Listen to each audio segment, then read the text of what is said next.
The command post fell silent at the first scream crackling through the headset, and the camera feed shook hard enough that the floors seemed to tilt under her boots. Mara Vance didn't move right away. She breathed once, slow, the way she'd been taught to steady a sight picture. The movement settled the room more than the bolted-together desks did.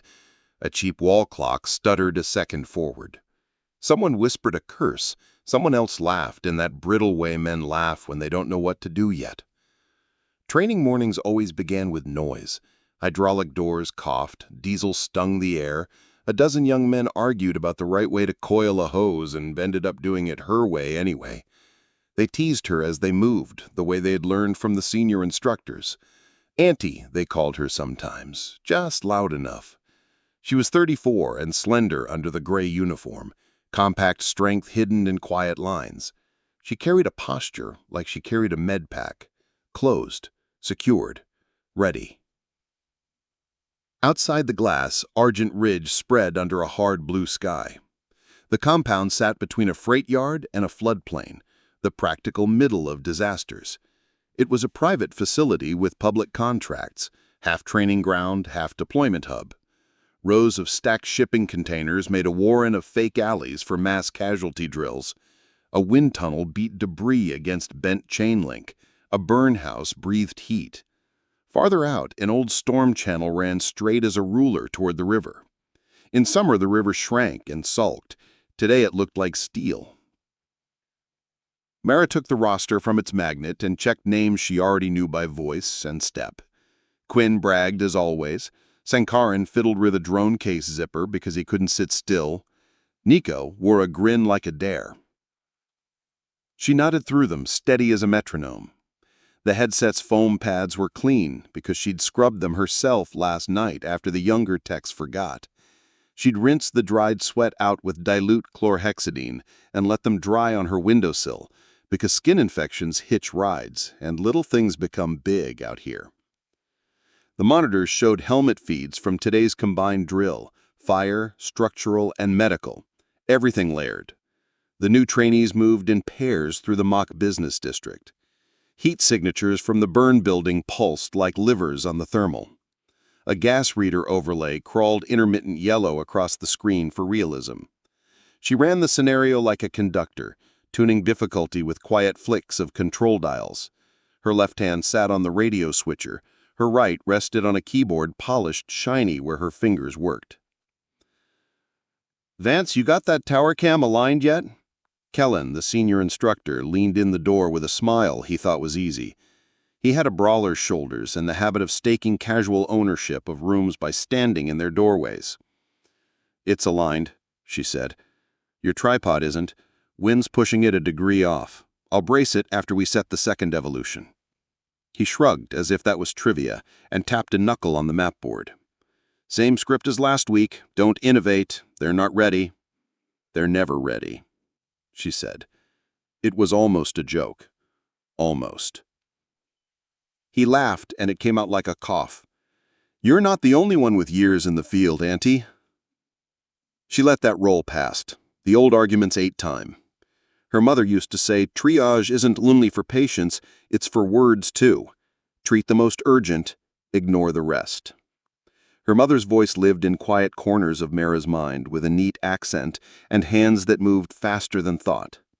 Her father's voice lived there too, dry and exact. Breathe, acquire, press, follow through. They were ghosts that gave advice without asking anything back, the best kind of haunting. Mara watched Quinn on the feed trip over a staged fallen sign. He laughed and made a show of it, then cleared the imaginary hazard with too much flair.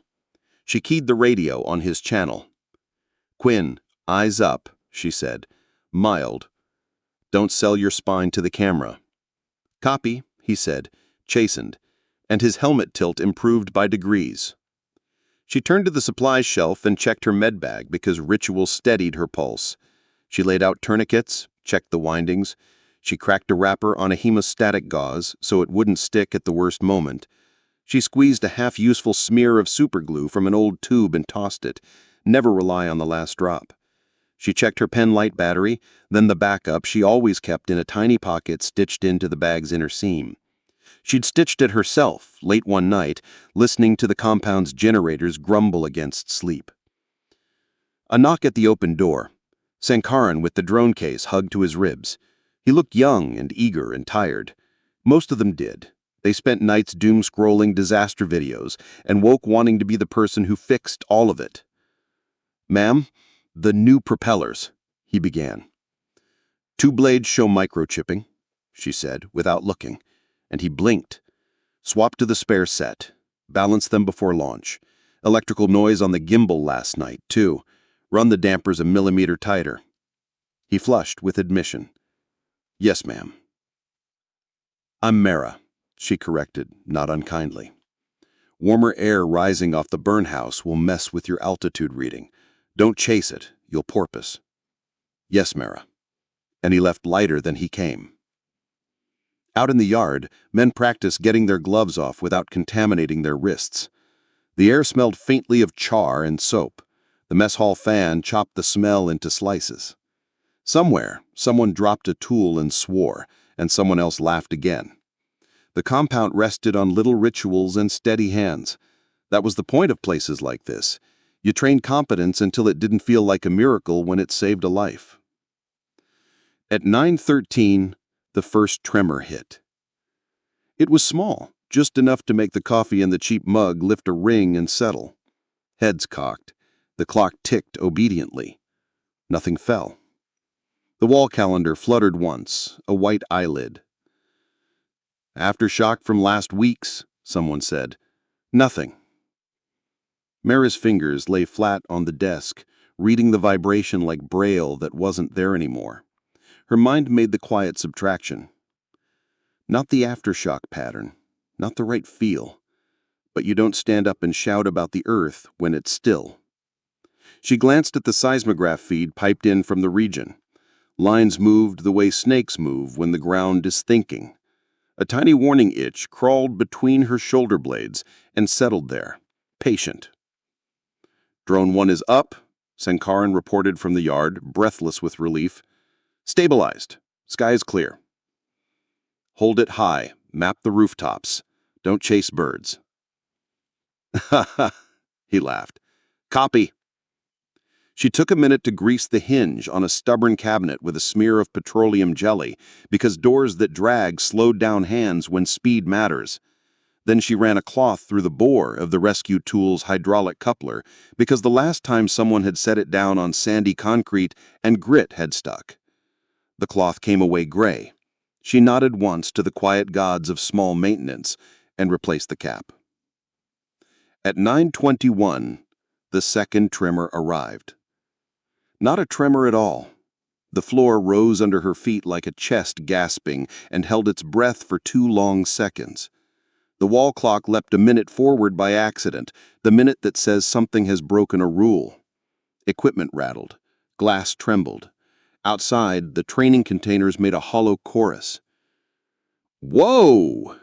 Quinn said, longer than the word needed to be. "All stop," Kellen said, swagger from his voice shaken into bark. "Freeze the scenario. Everyone hold."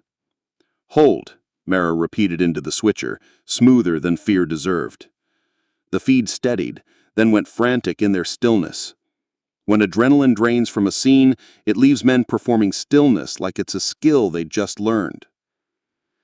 The compound's admin building door slammed open. Felix from the county liaison office, hair too clean for this place, tie gone already, eyes bright with the first hit of crisis. "We've got reports," he said to the room at large, as if he had carried them here on his back. "Multiple calls from the industrial park. One of the ammonia lines ruptured. They're shouting chemical, they're shouting collapse. The hospital is paging all volunteers. We need—" "Shut the training down," Kellen said. "Deploy the qualified. This is not a field trip." Felix bobbed his head. Yes, the industrial park is—" "Southwest," Mara said. "Prevailing winds today are out of the east. Ammonia hugs low. If the line's ruptured near the rail spur, it'll roll under that overpass like a river. Does ERT have eyes?" "ERT is working on it," Felix said, which meant they were not. Mara's left hand turned dials without asking the rest of her. Her right hand tapped 3 keys and brought up roadway cameras. 2 were down, 1 stuttered and showed a syrup-slow stream of cars breaking into one another while something invisible made their drivers choke. A woman stumbled out of an SUV holding a baby under her chin like a basketball she didn't trust. The baby cried, a small sound in a big picture. "Wind monitor," Mara said. "Reading, 5 miles from the park. We have a north-northeast gust in the last 30 seconds. It's pushing the plume toward the school," she said. Her mouth went dry. Her mother's voice came back like a hand on the shoulder. "Ammonia blinds first, frightens next. People run where their feet remember. The school is where feet remember. Get the school on the radio." "On it," Felix said, jabbing at his phone. A small boy staggered out of a sedan holding his throat. His mother sobbed that he couldn't breathe. The boy had the pale, terrible calm of someone who had never learned that panic is an option. Mara pulled him into her arm, pinched his nose, put her mask to his face like a kiss, and let a breath in. His eyes fluttered with relief. She blinked against the sting in her own eyes. She'd loosened the mask seal with that gift. A thin blue burn sketched under her eyelids.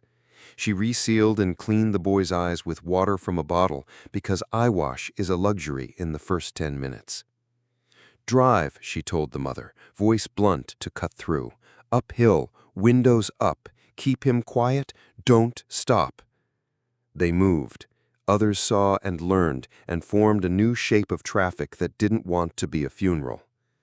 Armand came back looking like he'd been kissed by a dragon. His mask seal held, his eyes watered anyway.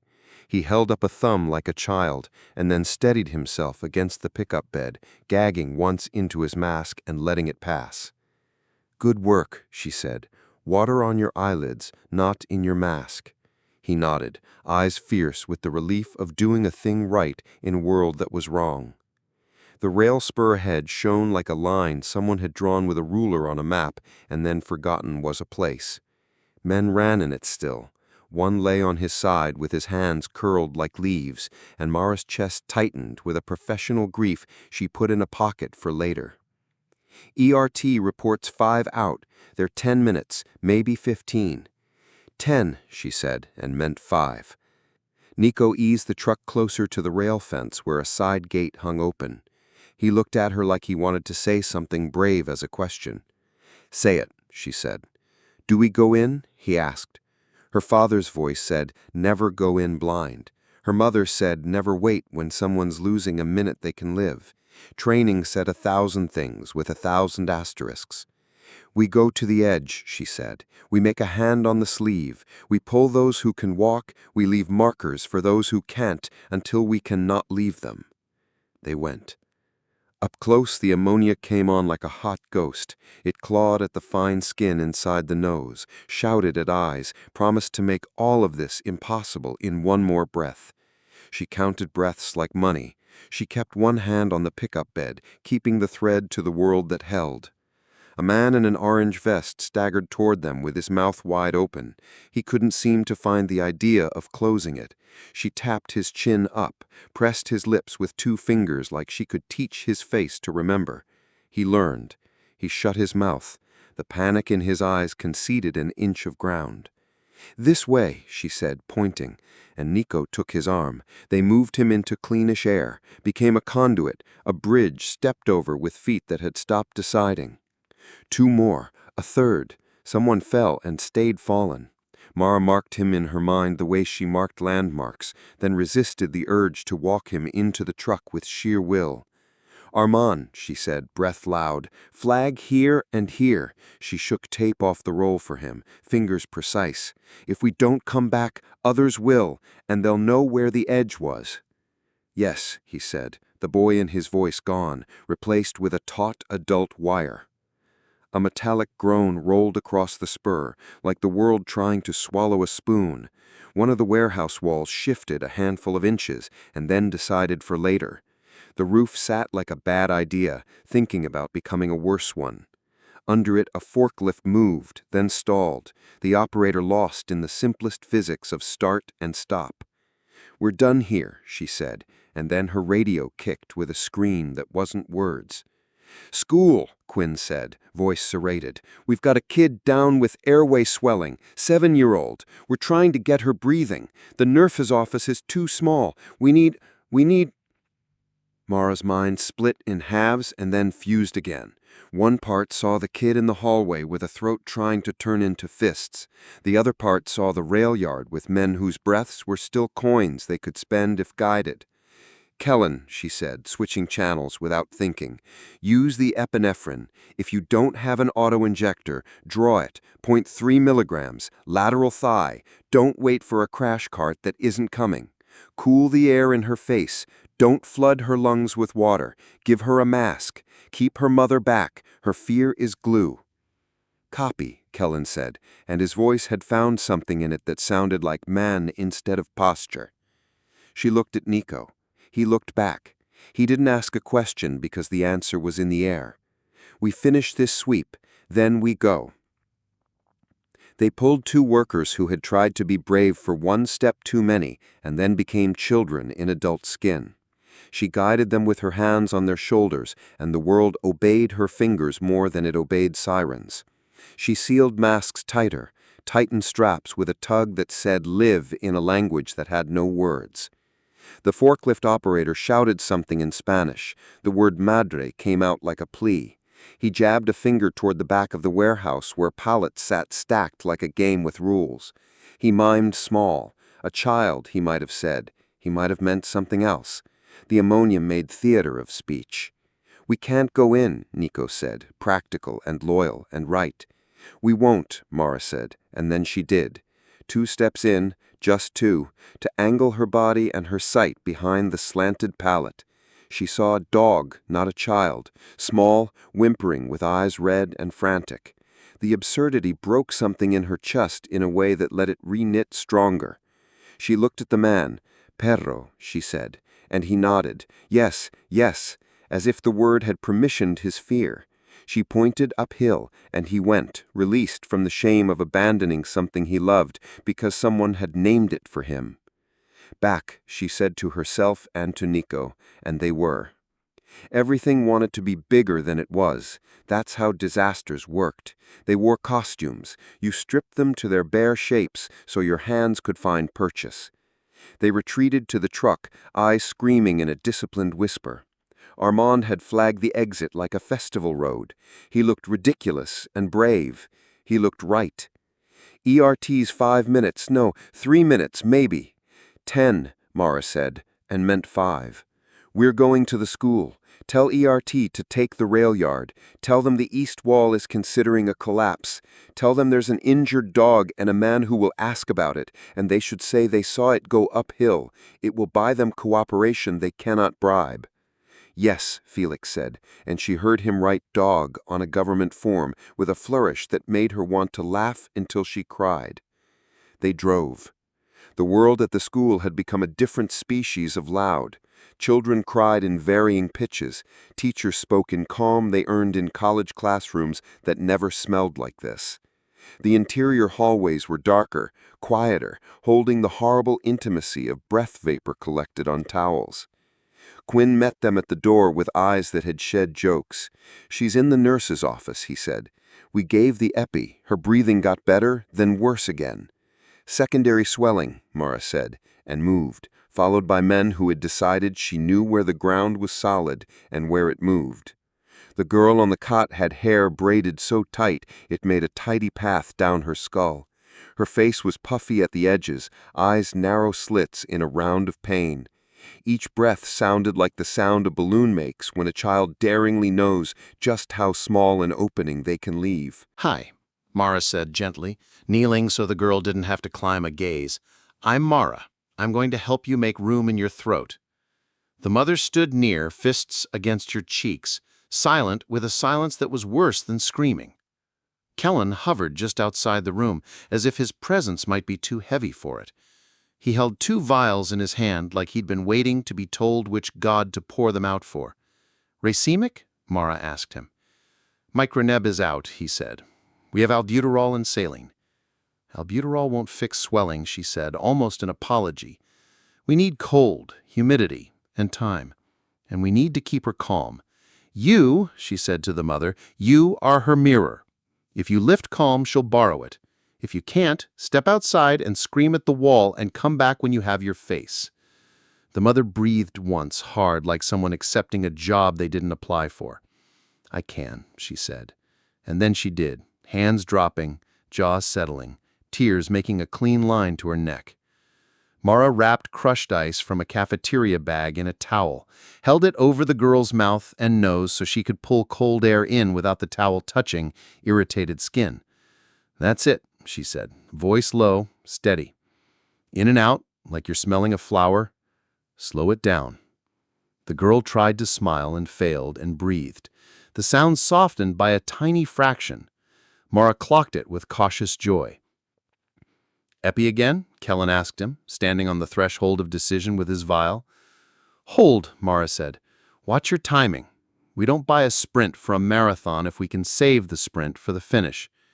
He nodded, and a glance passed between them that held the weight of a small treaty.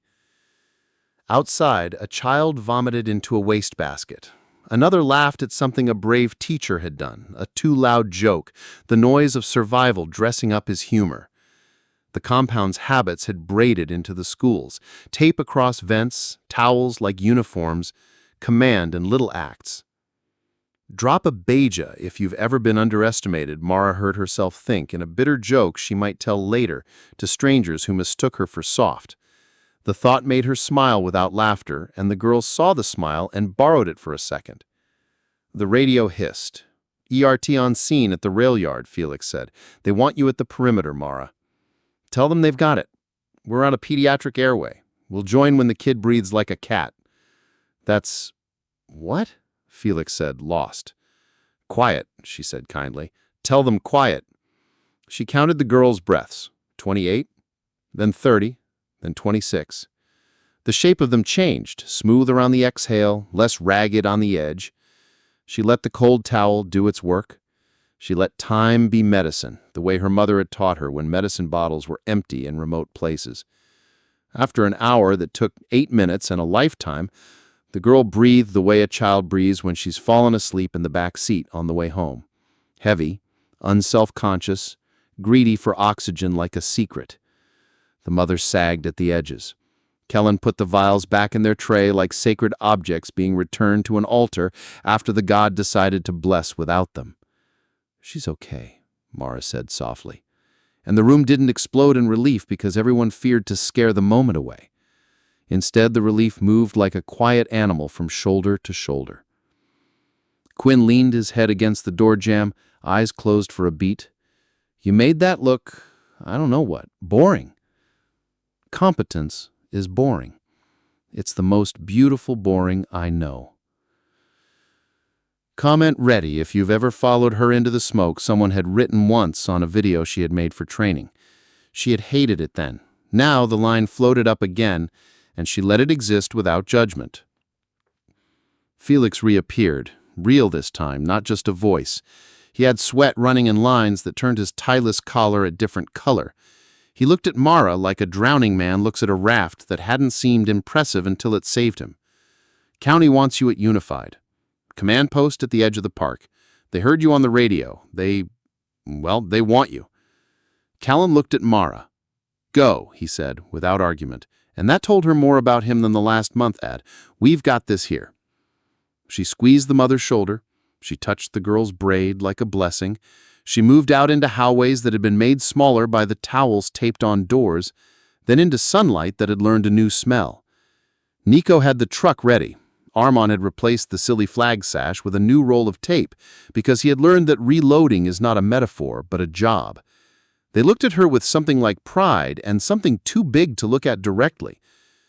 Unified Command had set up in a parking lot where a discount furniture store's faded billboard insisted comfort is a choice.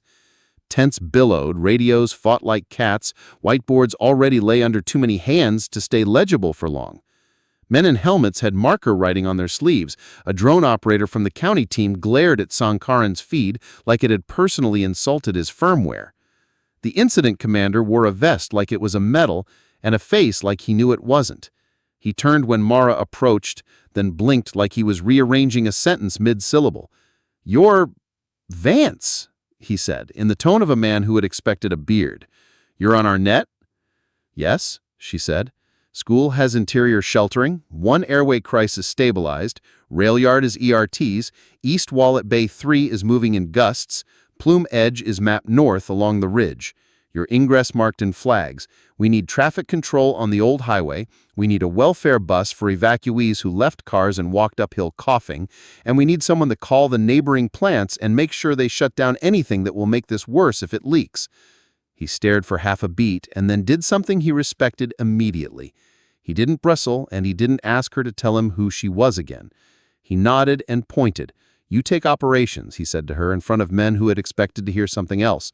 And then he looked at those men and said it again. Louder. "She's ops."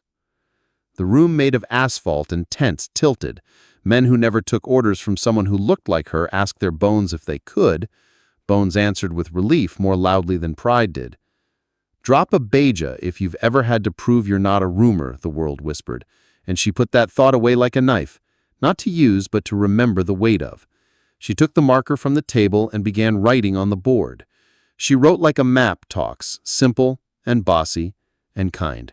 She drew lanes of movement that would not cross and created a triangle of safety between school, ERT, and hospital. She parceled out teams like a mother cuts fruit, fairly, fast, nobody left hungry. A young captain with too much nose for his face sidled up. "Ops, we've got a report of a missing maintenance crew in the sub-basement under Bay 5. They were inspecting a valve when it went. We think 3, maybe 4. The staircase door is jammed. The oxygen meter chirped like a game and died. We don't have a good map." Her scalp prickled under her bun like a storm wanted in. "Sub-basement is a bowl," she said. "Plume would have found it first and last. If they're alive, they're scared and quiet. If they're dead, they're—" She stopped, not from superstition but from the uselessness of finishing the sentence. "We need to find them," the captain said, not quite pleading and not quite commanding, which meant the responsibility had fallen and cut him, and he wanted it to stop bleeding. She looked at the drone feeds. She looked at the wind. She looked at the maps. Her father's voice said, "Visualize angles." Her mother's said, "Count your helpers and your seconds." Both voices agreed. The bowl held secrets they did not want to become graves. "Find me 3 with masks, who can follow hand signals without needing to ask twice," she said. "Find me 1 with a calm dog if God loves us today. Find me bolt cutters, a come-along, and 2 90-minute cylinders. We'll go to the door and think at it until it tells us how to open it." Nico and Quinn materialized like good answers. Armand had a new roll of tape as if tape could solve architecture now.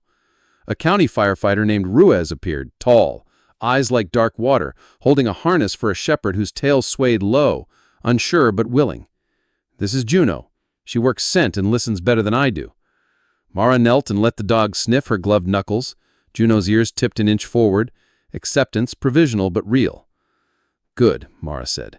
"We're going to ask for a miracle, but we're going to pay for it with procedure." They walked toward Bay 5, leaving the board and the tents and the men with their radios to the weather. The warehouse block grew out of the asphalt like a fact. The air here had the hard edge of a lie, finally admitting it was a truth. The east wall ticked like a cooling car, each tiny move a declaration that the world was not done moving. The sub-basement door set a few inches off true, jammed in its frame by a shift somewhere men would write reports about later. The handle had a chain through it and a padlock because safety had, once upon a time, been defined as preventing entry. The lock hung stupid and gallant like an honor badge on a corpse. "Bolt cutters," Mara said, and Nico handed them wordless. She cut the lock. It fell, ashamed it had lasted long enough to have to be cut. The door still didn't move. She put her shoulder against it and felt the way it wanted to flex but not submit because something behind it did not love her plan. She crouched. The gap under the door breathed cool in spite. The dog put her nose to it and recoiled, then came back, brave person in fur. She whined low, not panic, not pain, information. "Air here is bad," Ruiz said unnecessarily. "Yeah," Mara said. "Bad air we can predict is better than chaos. We'll make a corridor." She had them drag the portable fan from the truck, place it upslope to push good air into bad, set the angle so the stream would slip under the door and lift the bowl a little. She taped around the edges with a foolish ceremony that worked anyway because air believes in make-believe more than metal does. The door gave an inch. Then it took it back like a loan. She considered the frame. She considered the hinge side. She considered the way the floor fell away beyond. "Come along," she said. "Anchored to the forklift rail, we'll pull the top corner. We'll let the door become the door it wishes it was." "Which is?" Quinn asked, because he had to ask a question or he'd fall down with wanting to be brave. "A gate," she said. "A gate that swings the other way." They rigged it. Hands moved with the fake grace of practice suddenly called to be real. They ratcheted. The door squealed like something being born that didn't want to be alive. It opened a foot. Cool air shoved a line into the dark like a finger accusing. The dog sniffed, held, did not recoil. Her tail came up a quarter inch. "Juno says we can try," Ruiz said. "We try." And then she went first, because one day, a long time ago, she had decided that if she told anyone else to go first, she would become the person who talked instead of lived, and she had not wanted that person. The stairs were concrete and mean. The second one had a lip that wanted to roll an ankle. She put her feet on each step exactly where someone watching could copy. The mask's breath made her loud to herself and small to the world. The air got worse, then better in sips, then worse again, as if the bowl was a living thing that breathed when the fan pushed and held its breath for spite when it didn't. Halfway down, their lights found a boot. The boot had a man in it. The man had a name on his chest that no one could read right now. He lay on his side, curled a little, the way wrong air makes all animals curl, as if rounding themselves will find a small pocket that loves them. Mara knelt. She touched his shoulder under the reflective strip and felt the slow, stubborn pulse of a man who had decided to wait. "Hey," she said, not loud. "We came to make your air bigger." He made a sound that could have been anything. Juno laid down with her chin on her paws, a prayer a dog makes when it hopes the universe hears dogs better than men.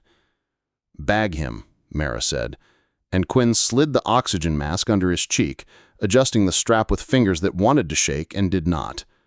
The man's breath hitched at the idea of help and then followed it. A second man farther in coughed a small, intent cough like he didn't want to interrupt anyone. He raised a hand. He had wrapped a shirt around his face in the stubborn, present wisdom of someone who wanted to live. He had blood on his forearm from where concrete had explained something to him without words. "Two," Mara said. "We'll do a two-man carry on the second step for the first, then the second can walk with a handrail and our lies about how close the door is." They moved the first man. He was heavier than grief and lighter than guilt. They found the rhythm of the two-step carry, the one where feet dance a small dance upstairs without stepping on each other's pride. They brought him into air that insisted on itself, and laid him at the top with a blessing no one spoke. They brought the second man next. He put his hand on Mara's shoulder once, as if to say, "Sorry I'm touching you without knowing your name." And she wanted to say, "My name is the fact that you are allowed to touch me right now." But she said nothing, because breathing was the whole language today. "Three," Ruiz said softly, pointing with his chin. The dog had found the last shape, a curled shadow behind a valve wheel, small not because he was small, but because he had become an apology in the bottom of a bowl. Mara looked at the angle. The way to him was narrow and disrespected by air. The fan's stream hissed in disapproval. The mask felt closer than skin. She thought of her father in somebody else's war, counting breaths, counting shots, counting exits. She thought of her mother in a clinic with 3 beds and 20 people, slicing gauze and time into pieces that saved the most. She thought of the men who had called her auntie with that bark of a laugh that hides a dare, and she thought how much she loved them for how well they would do when someone pointed and said, "Now." "We need a line on him," she said. "If we go and finger slip, we need to hold him with something that isn't courage." Tape and rope came like offerings. Quinn found an old length of webbing that had told stories to other disasters. They fed it under his arm with a long hook. He didn't respond. Mara pulled gently and felt the same not-quite weight that had described the first man before he decided to act alive again. They pulled. The valve wheel snagged on his vest. She went down another step and put her shoulder under the wheel, a lover's intimacy with industrial metal. She lifted, and somewhere in the building decided to let them have this one small thing. They brought him up. Their body's a machine they had never rehearsed that still worked because it understood what the machine was supposed to do. Outside, in air, the man coughed once, twice, then committed to the idea with his whole chest. Juno stood up, shook herself, and sneezed delicately as if to say, "I too am a creature of air." They laid the man down. The world pressed in with noise. The incident commander ran toward them with a face that had decided operations are done by people, not jackets. Medical, Kellen's voice said in her ear, were stable at the school. They want to know if they can release kids to parents who carried them out. Not until decon. Wet towels again, eyes first, warm water, no pressure. Parents who don't comply get told a story about a friend of yours who went blind because he was proud. Make it funny and scary at the same time. He laughed. It surprised both of them. Copy.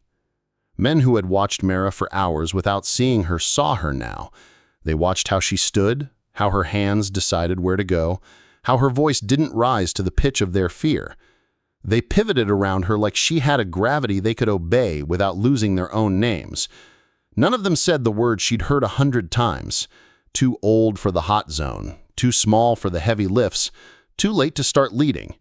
They just stepped into the lane she drew. The plume thinned. The wind did one good thing out of a day full of selfishness. The ERT men made a line of people who had become patients, and the hospital unspooled itself like a new planet that had decided to have double gravity just for today. And the drop wasn't a clean fall, but a lurching shrug, the slab deciding to be lower by a handspan and then reconsidering, sending a wave through knees and teeth. Dust leaped. The crib creaked. A bolt screamed the way metal screams when it remembers it can't be trusted forever. Mara's palms hit the concrete. Her body made itself smaller without asking. She tasted grit through the edge of the mask seal and didn't let go of the moment's leash. "Low," she said, a command like gravity. Men flattened. Juno skittered, then lay belly down with her nose between her paws, a soldier's imitation of submission. The wall flexed again and held, as if embarrassed to have made a scene. "Everyone okay?" Ruiz called, voice steadier than his eyes. Hands signaled, the fast language of rescue in tight quarters.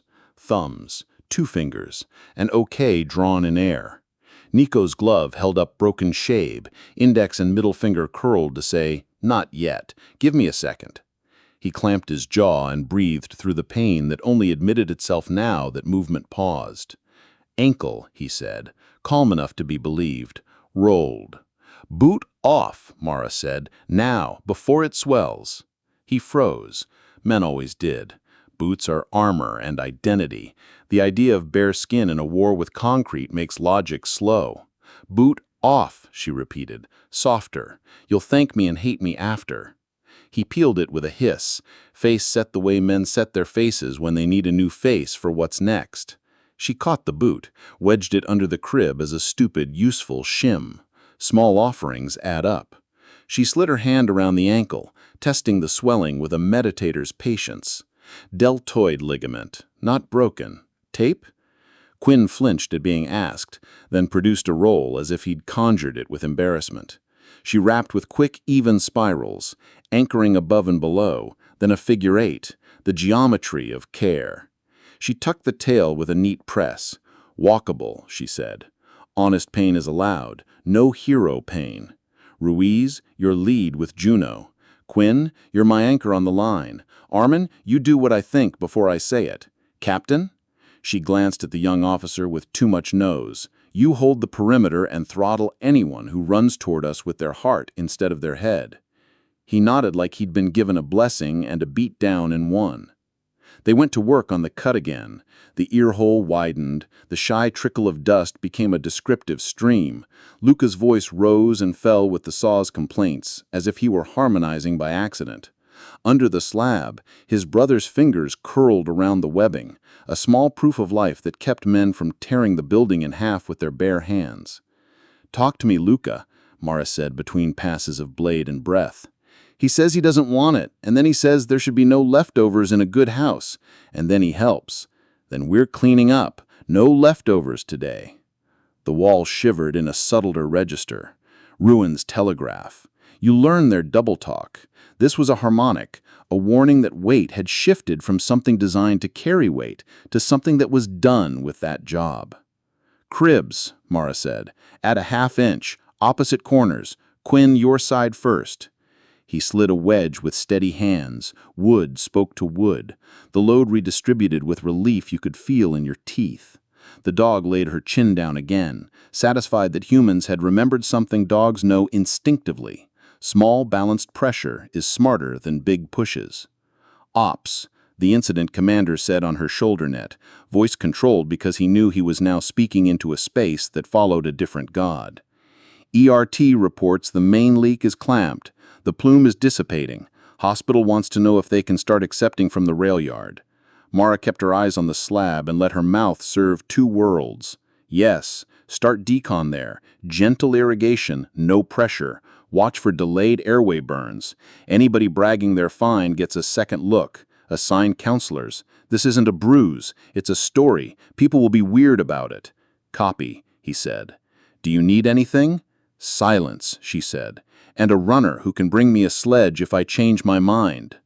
Armin had already gone. He returned with a sledge and a face like he was carrying a newborn. She smiled in the mask.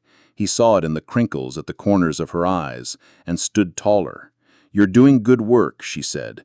"Tell your future self I said that." He swallowed. "Yes."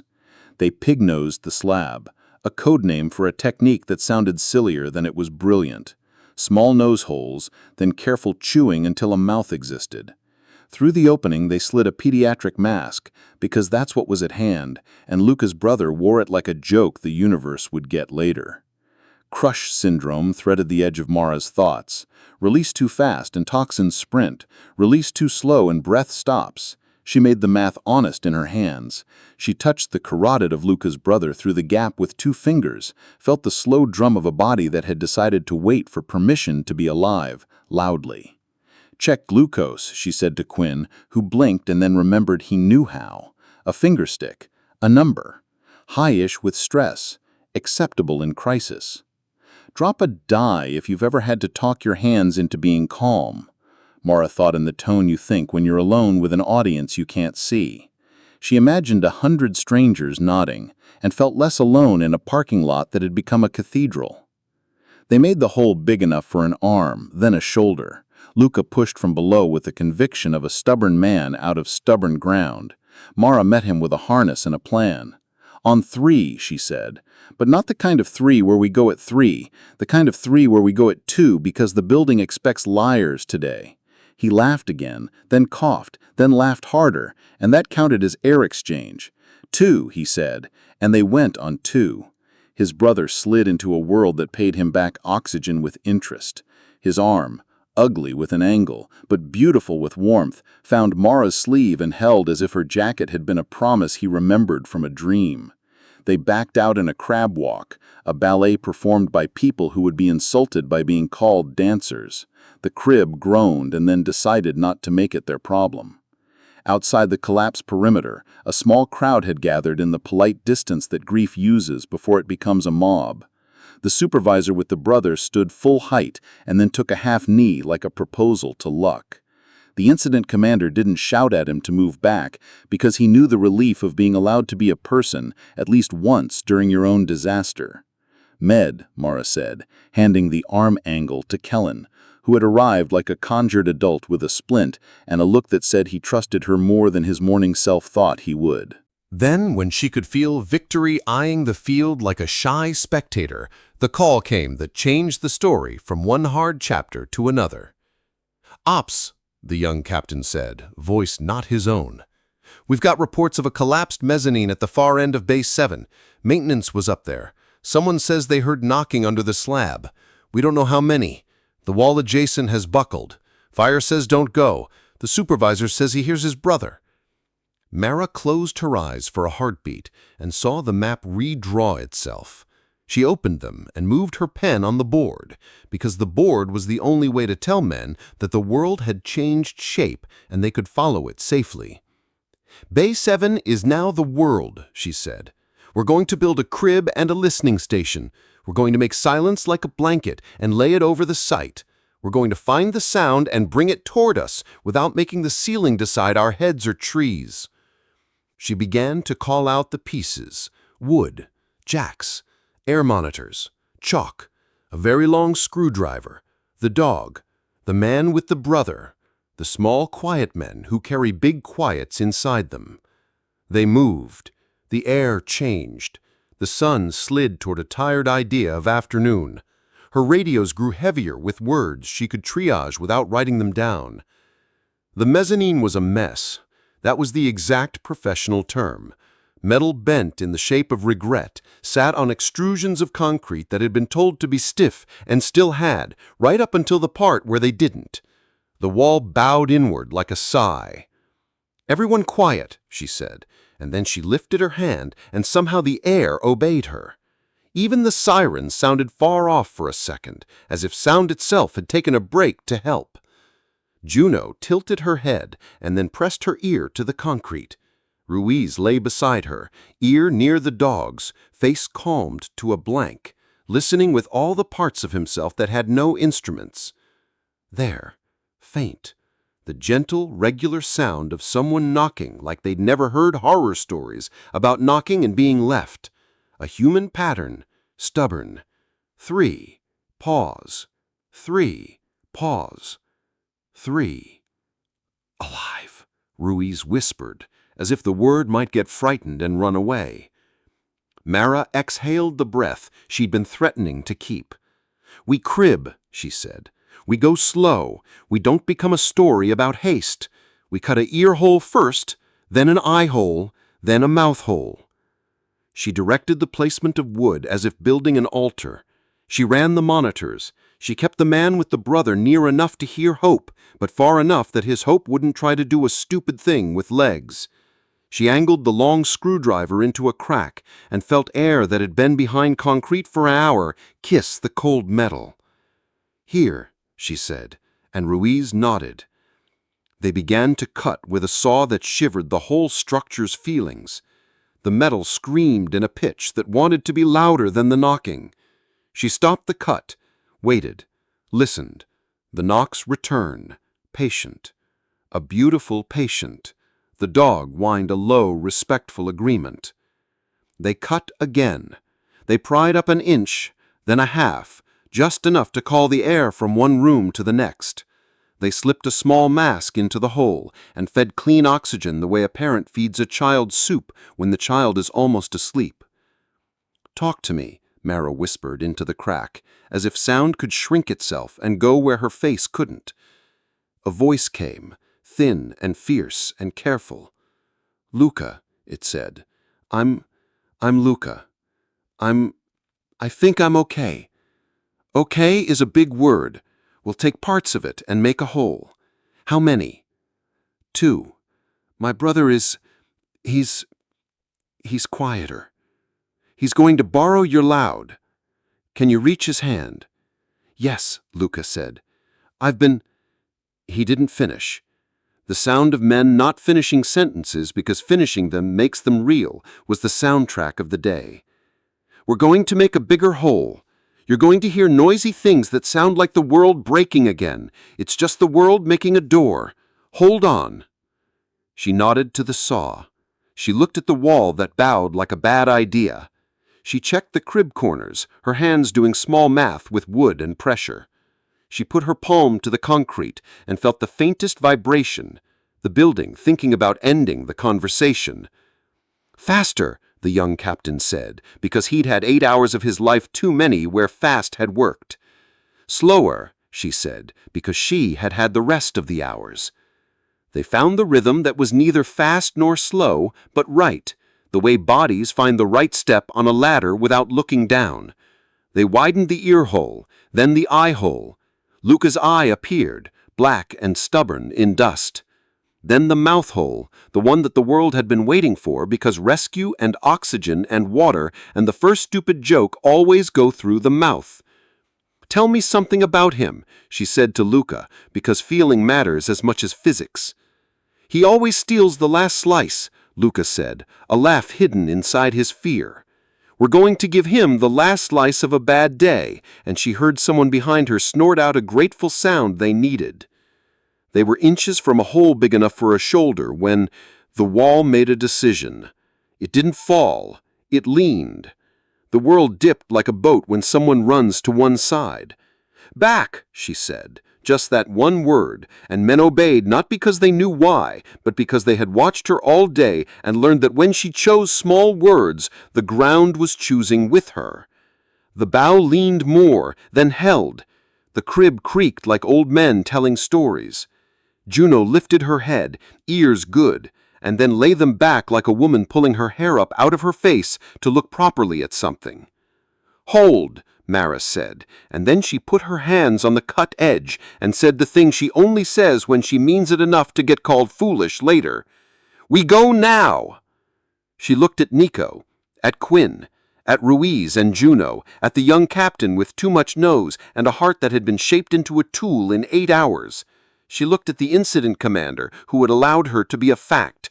She looked at the men who had called her auntie and now called her ops without saying it. "Ready," she said, and the wall sighed like a beast deciding whether to bite. They forced the gap wide. Fingers slid into a world that had only known concrete for an hour. They lifted awful inches. They asked the building to let them have 2 brothers, and the building made them pay in sweat and a future ache in the shoulders. The slab shifted a fraction. A fraction can be a book falling open. They saw hands. They saw dust that had become paste. They saw that Luca had a mouth for jokes even now. They saw the other brother's arm, wrong-angled but warm. "Pull," she said, whispering it as if she was asking for the last favor of a night from a friend who'd already borrowed too much. And the world moved. The brother came out into the air like a secret told without permission. Luca followed with a sound that was as much sob as laugh. Men swore because swearing is what you do when gratitude is too big to say grace for in public. Then the wall corrected its lean. There was a sound like the end of a paragraph written by a god who liked punctuation you could stand under. The mezzanine made an argument with gravity again and decided to take more ground. "Run!" someone yelled. "Don't," Mara said, because running is a shape, and sometimes the shape turns you into a nail for falling hammers. "Crawl, stay low, go by the line of the flags." Men laid down their pride and crawled. The dog threaded among them like a sewing needle. The world agreed to wait 1 second longer than it wanted to. Mara looked back, counted heads, found all the faces she had promised herself she would not leave, and then something big let go, and the air itself seemed to flinch. She turned to move, and the floor dropped. "Pulse is good," Kellen reported after a glance. "We'll splint and ship. You want to hold him for observation?" "Yeah, watch urine color. Watch for nausea. Pain control, but not enough to erase the signs we need." "Got it." He didn't call her auntie. He didn't call her anything. He just did the job. Mara looked around at the field and felt it reorganize itself around a new center, the part of the bay where the mezzanine had not collapsed yet, but was thinking about it. The wall had become a diary of the day.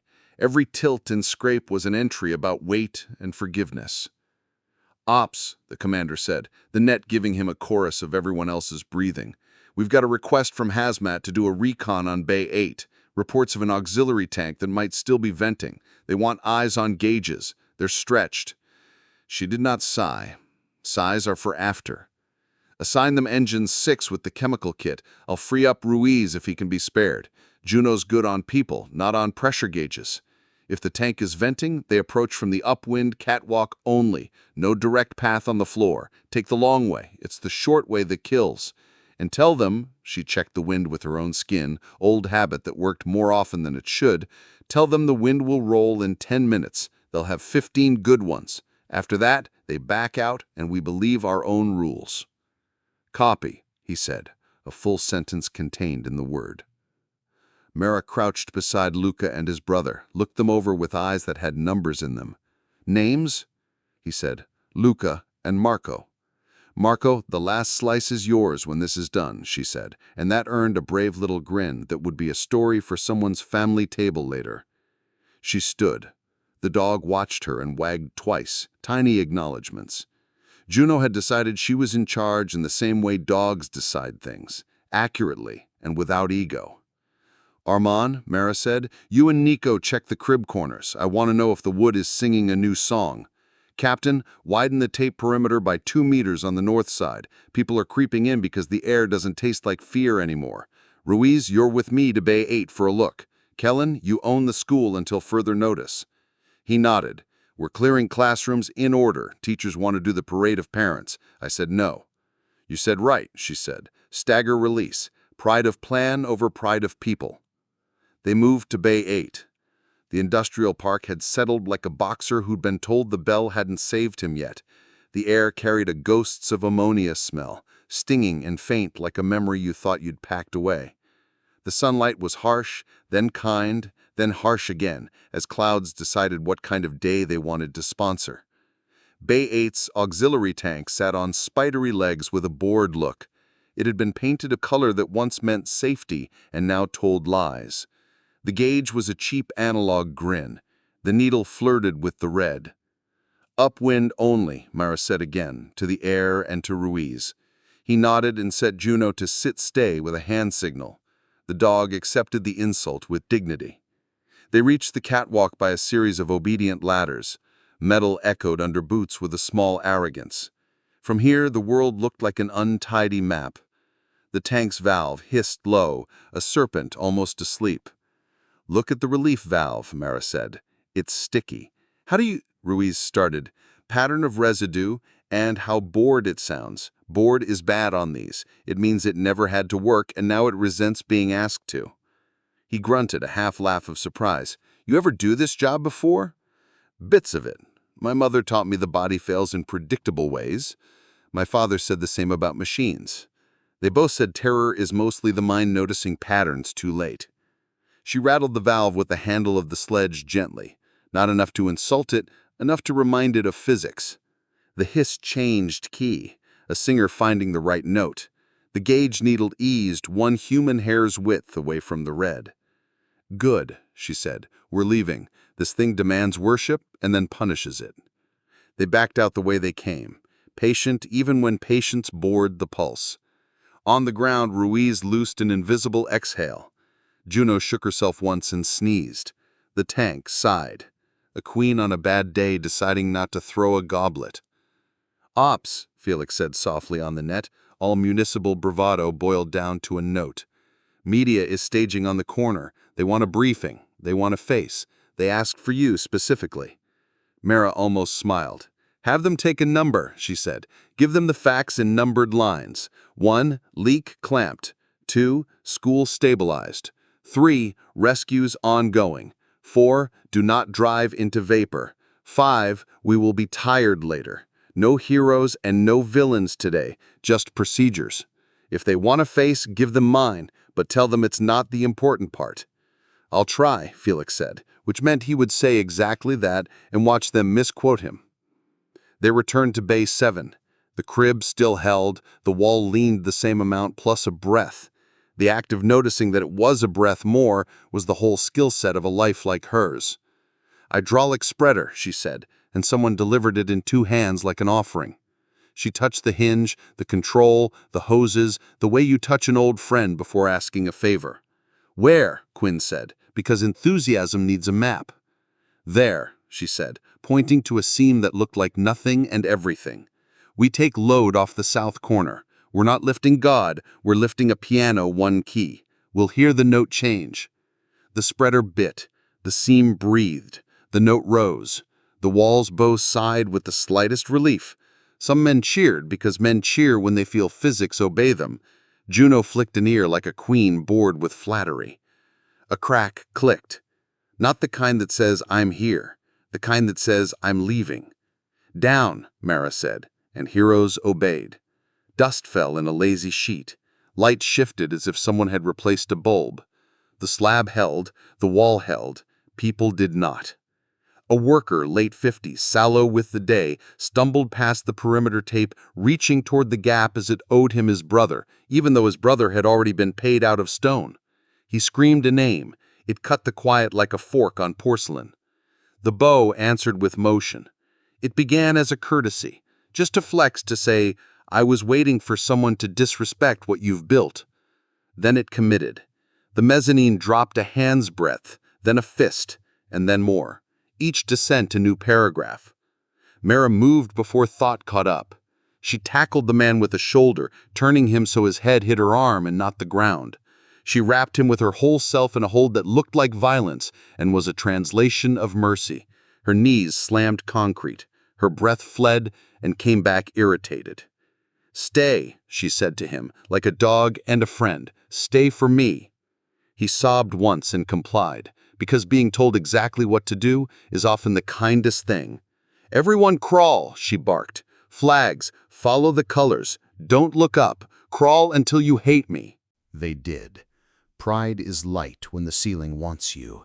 Men turned into rectangles and moved. Juno flowed.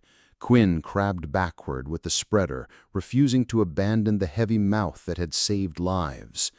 Nico limped and kept the limp small to spare the others worry. Armand carried the sledge on his forearms the way a kid carries a cat that likes him. The wall dropped another statement. A short piece of pipe fell and clanged loud. The sound made hearts try to hide behind ribs. They made it past the second flag line when the mezzanine finally remembered gravity in a full sentence. It went down. Not all at once. Catastrophe has style, but enough. The air blew at them in a slab cough that pushed and then sucked. Dust blasted light into hash. Mara flattened over the worker and held him there while the building had its tantrum. Her elbows screamed dissent. Her spine became a rail the world used to measure itself. The sound ended. The world found a new shape and pretended it had always been this shape. The dust settled in a damp way, clinging where sweat wanted skin to be free. Hands moved. Fingers counted heads. Voices checked names and found most of them obedient. "Count?" Mara said. 8, Quinn coughed. "Plus the crier." 9, Nico said. "Plus the dog." 10, Ruiz said, because he counted Juno every time and would always. "Good," Mara said, and let herself be happy for half a breath precisely. Then a small noise threaded the quiet. Not the mournful humor of a building, not the polite request of a valve. A mechanical insect hum, mean and steady, coming from under the new ugly angle of the collapse. "Generator," Ruiz said. "No," Mara said. The hair on her arms remembered an old field lesson. "Debt caps." The worker under her flinched. "They keep a box, half empty. A guy uses them for bolt shots," he said in a rush of guilt, as if he'd been hoarding danger and was ready to confess. "Drop a plus if you've ever had to run toward the thing everyone else runs from," she thought, and then didn't think at all because now was not for meta. "Quiet," she said aloud, and the air obeyed her again because it recognized a priest. The hum had a pulse, not a steady motor, a cheap electronics heart priming, from under the debris field, from exactly where Luca and Marco had been. "Evacuate the hot," she said to the commander on net. "We have potential caps cooking under the slab, perimeter 50 meters, no open mics near the site. No cell phones, no radios except mine and Ruiz's for the dog. We will either deal with it or the day will decide for us." "Copy," he said, and she heard traffic halt, like the city's blood had paused in curiosity. "How long?" Quinn asked softly, as if the caps could hear about their own timing and get offended. "Could be seconds to minutes, could be fakes, could be old, could be nothing." "They're never nothing," Ruiz said. He had put one hand on Juno's back without thinking. The dog's ears were pricked with the focus of a creature who knows when mysteries become mouths. "Options," Nico said, hobbling closer, stubborn function still functioning. "We open a channel to vent energy. We don't pry blind. We don't bounce heavy things. We don't do the one thing that resolves our fear fastest if it might be the wrong thing. We—" She stopped. The hum double-tapped, a change in rhythm, a human decision in a little machine. "Back," she said in the voice of someone telling a toddler to stop at a curb. "All of you. Flags. Down to the second cone. I'll look." "Absolutely not," the captain said, young authority scraping against her like a dull knife. "Someone will," she said. "It should be the person with the best guess." "Then me," Ruiz said. "Juno stays." The dog looked insulted, then resigned. Ruiz's mouth quirked. "She'll judge us from here." "Good," Mara said. "She can tell the gods we tried." They belly-slid forward together, the way people who trust each other do stupid things that look sensible from inside their mutual courage. They carried no radios, no phones. They took only their eyes, a screwdriver, and a length of webbing like a superstition. Under the angle, dust turned air into soup, shadows simplified into shapes. The hum got louder, the day compressing into a sound that seemed to lodge under her sternum and knock with tiny fists. "Left," Mara whispered, and Ruiz edged left, his shoulder brushing metal that felt like a threat turning into a friend because it let him know where he was. There, the partial edge of a metal box, half buried in debris, its lid askew, a cheap speaker ready to betray intention, a cheap remote rig, the kind industrial pranksters use to fire bolt shots from safe distance, now finding itself very unsafe. "It's armed," Ruiz breathed. "Maybe, or it wants to be, and it's failing." She reached into the hole like someone trying to steal a coin from under a sleeping serpent. She touched the lid with her fingernail and slid it across half an inch, just enough to see the cheap lead. It pulsed like a vein. She considered her tools. She considered the child rhythm of the pulse. She considered 100 evenings sitting at her father's kitchen table while he oiled parts and told stories with endings she wasn't allowed to hear. "You cut the wire," Ruiz whispered. "It'll trigger," she said. "Can you—" She started, and she saw the idea at the same second, bleed the transmitter path, confuse the petty brain. She licked a finger inside her mask, and then stopped, smiled at the stupidity of habit, used a droplet of water from a bottle instead, let it roll to the pad of her glove, and bridged the contact on the cheap board the way you hush a child with a cookie. The hum changed to a disappointed whine. "Now," she said. Ruiz pinched the power lead, pulling away from the battery, a childish red wire, the exact red of cartoons, and popped it free with a commitment that broke a nail and stained his glove. Silence swept in like a tide. She breathed. The building breathed. People, sensing a plot twist without hearing it, breathed. "Okay," she said. "Package neutral. But there could be more. We treat the field like an argument we haven't won yet." They backed out. Juno stood, insulted at being left out, and thrilled to be reunited. Ruiz scratched her chest and got a chuff of forgiveness. "Perimeter holds," Mara said on net. "Resume crib checks. No radios close to the slab until I say otherwise." "Media?" Felix asked tentatively, because the world outside had never stopped wanting a narration. "Tell them this part of the story doesn't get told live. Tell them later they can watch men cry hugging each other in a parking lot, and it will be the truest thing." A new sound. Not hum this time. A low trumpet of machinery waking in a place it didn't belong.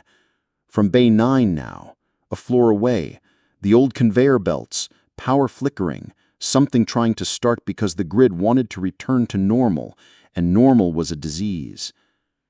Kill Maine, Mara snapped. Whole block. We're not negotiating with machines today. A minute later, the lights died with the small last gasp. The world became beautiful in the way it gets when light is honest. Ops, the commander again.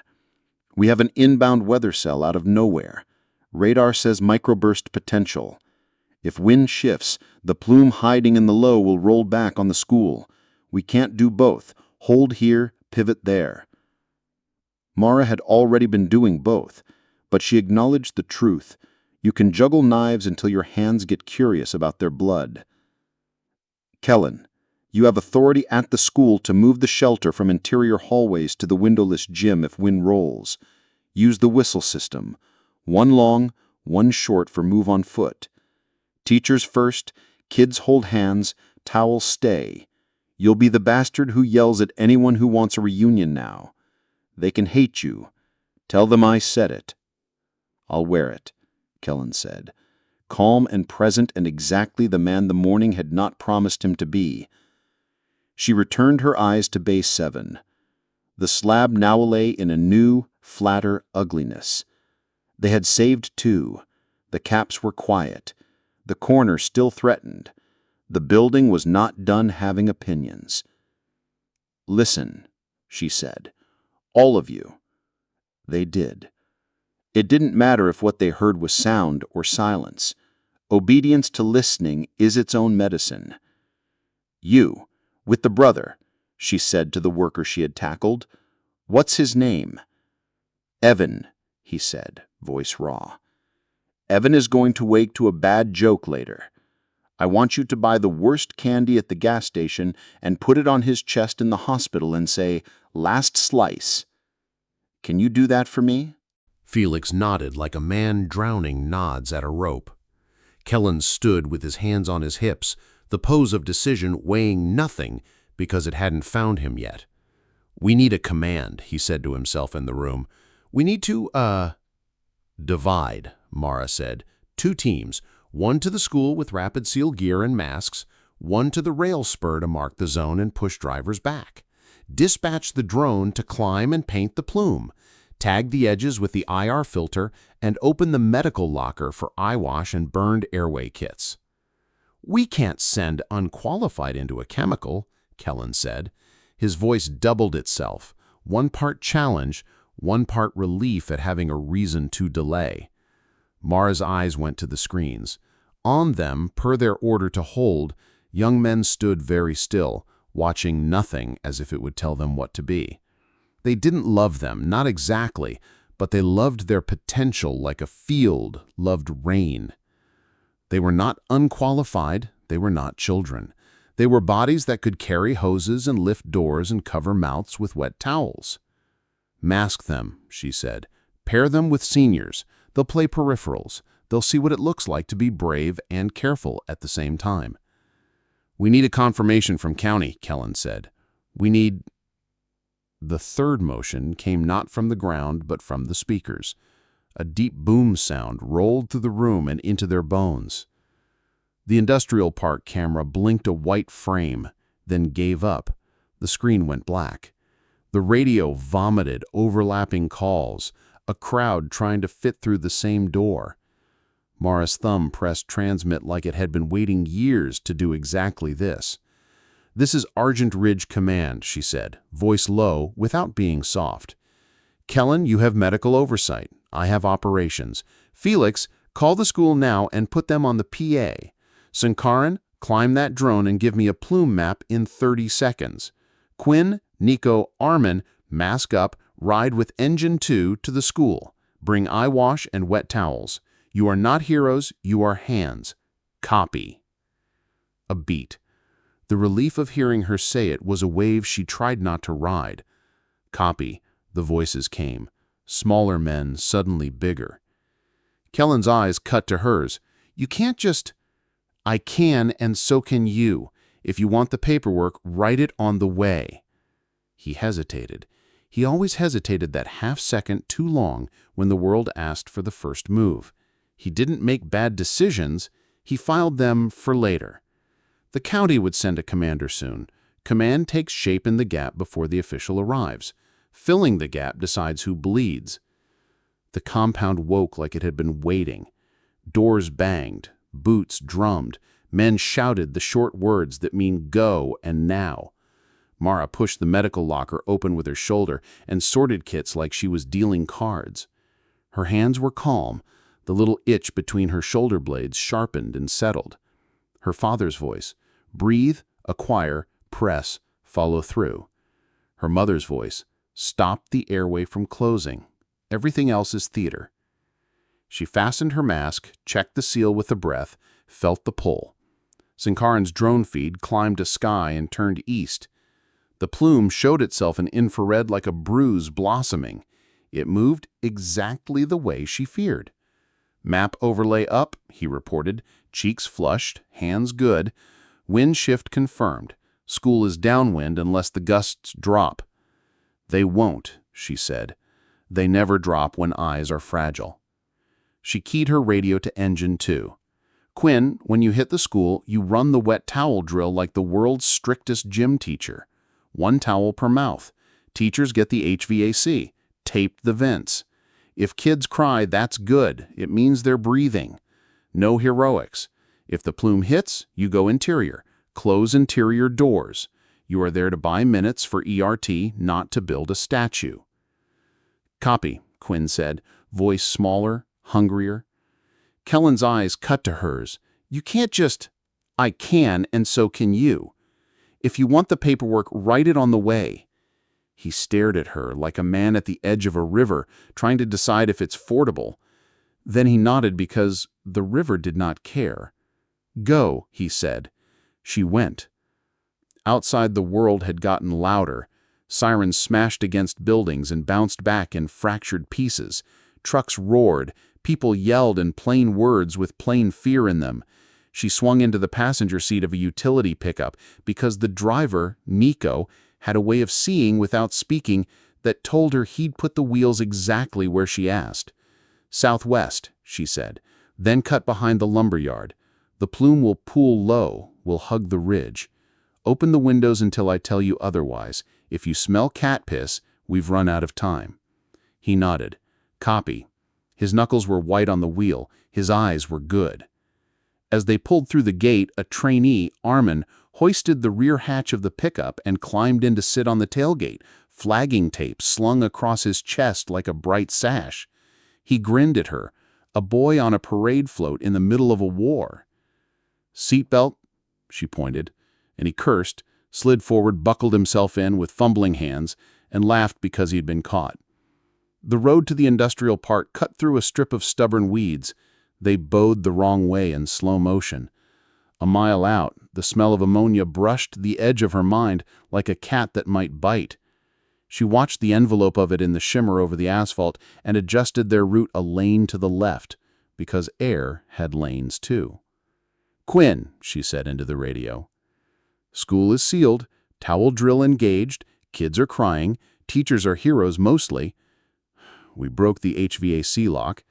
The vice principal is my new favorite person. No major exposures yet, some coughing. Good, she said. Stay ugly. Ugly is alive. They hit the overpass with the long, low rig that held the pickup's light bar whining. The plume had found this place first. It pooled low like the ghost of a river that had chosen to run uphill for a dare. Cars stopped in them like prey stop in a predator's gaze. Not smart, not dumb, just held in a private spell. Masks, she said, and Nico pulled his up and sealed it to his face.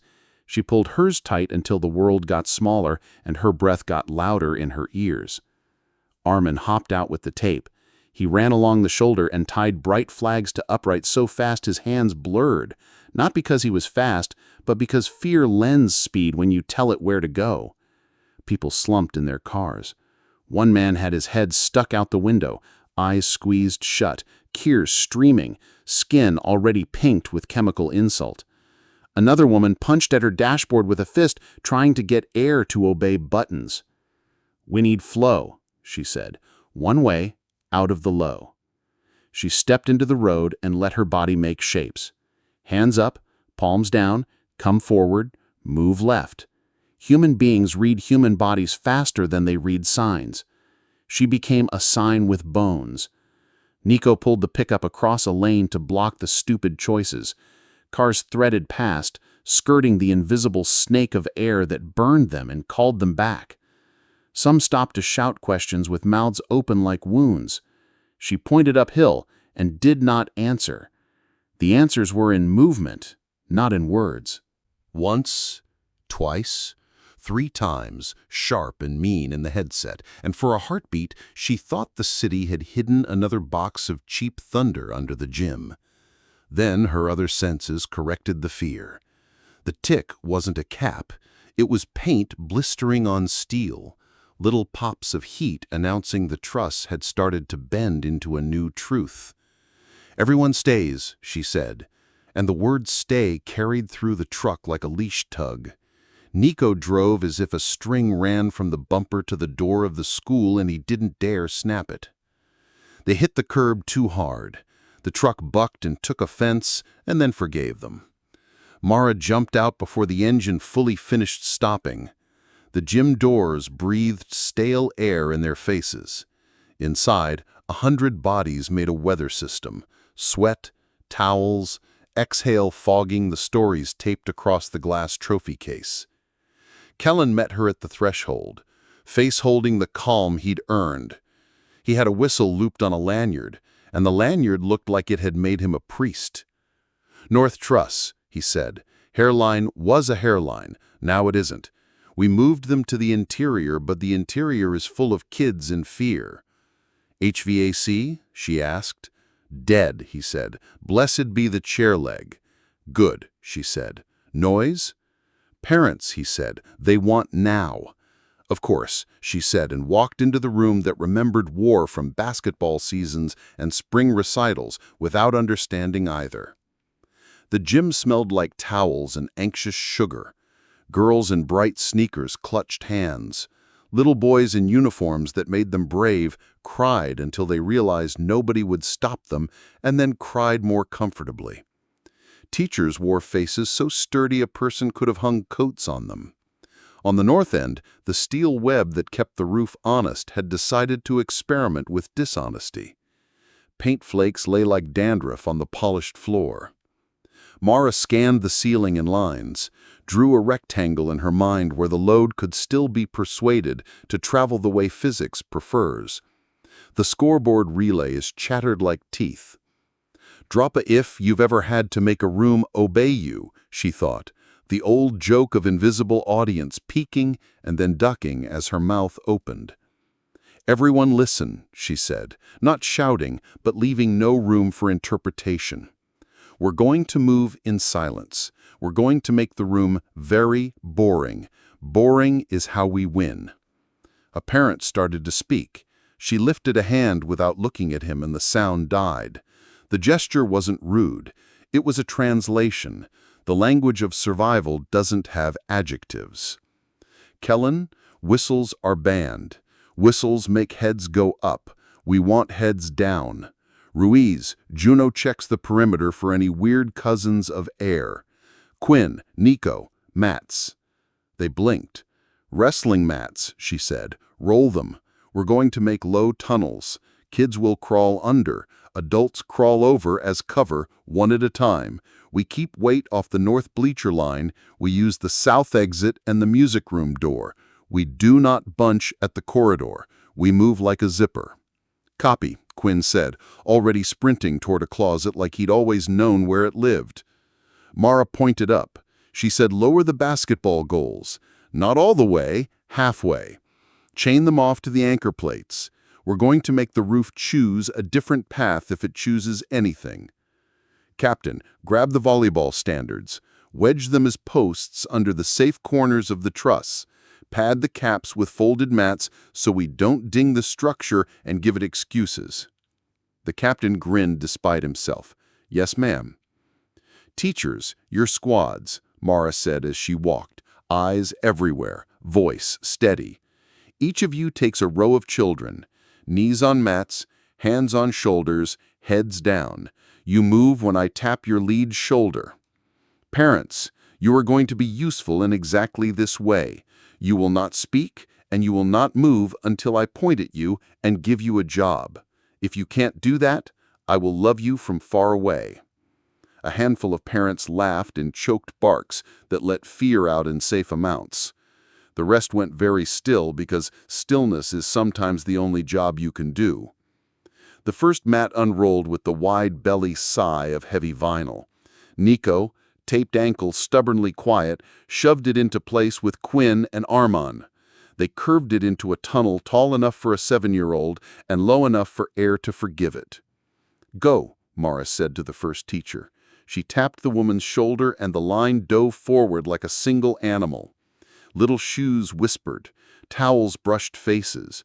The gym breathed children into the corridor, where Ruiz knelt, counting heads with Juno's ear flicking each number as if she were a living metronome.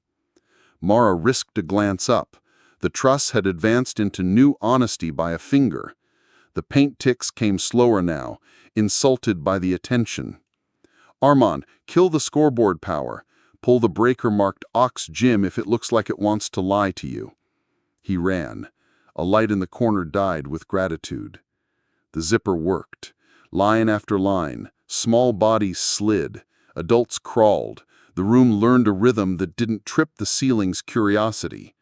Mara moved the mats like a street hustler moving cups, keeping the hole where the ball wasn't. The gym's south doors opened and closed, and opened again, letting weather kiss the room in brief, cold visits. A father stood and started toward the north bleachers, face carved with a name he needed to see. Mara stepped into his path and met his eyes hard enough that he saw himself reflected and calmed. "Stay," she said, softer now.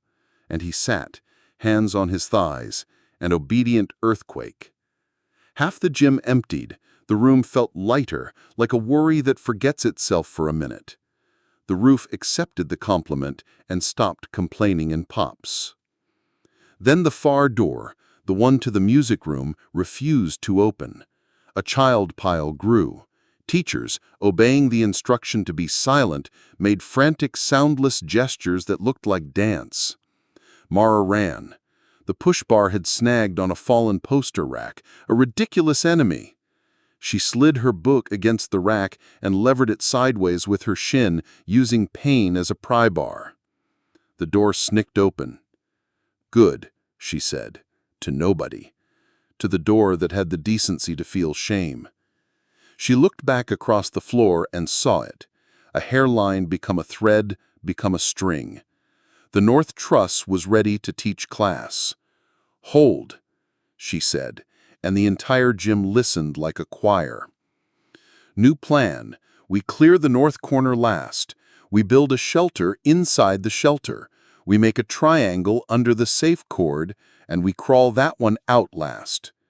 Drop it if you've ever had to change the plan with people watching, she thought, and then grinned at herself because today made vanity impossible. They moved faster now, still quiet. Sweat-darkened shirt collars. A teacher told a child with ridiculous bravery that this was a game, and the child, with greater bravery, agreed to believe her. Mara knelt and slid a hand under a little boy's chin where the towel had stuck. "You're doing perfect," she said. He blinked and became perfect. The last quadrant of the gym held the oldest kids, the ones who knew what trusses were and how they failed because they'd had a science unit about bridges last spring and turned drinking straws into triangles. They watched her with adult eyes and child hearts. "Okay," she said to them conspiratorially. "We're going to crawl like we're sneaking cookies, and we don't want the jar to rattle. Slow, flat. No jokes until we're out, and then you can make 10.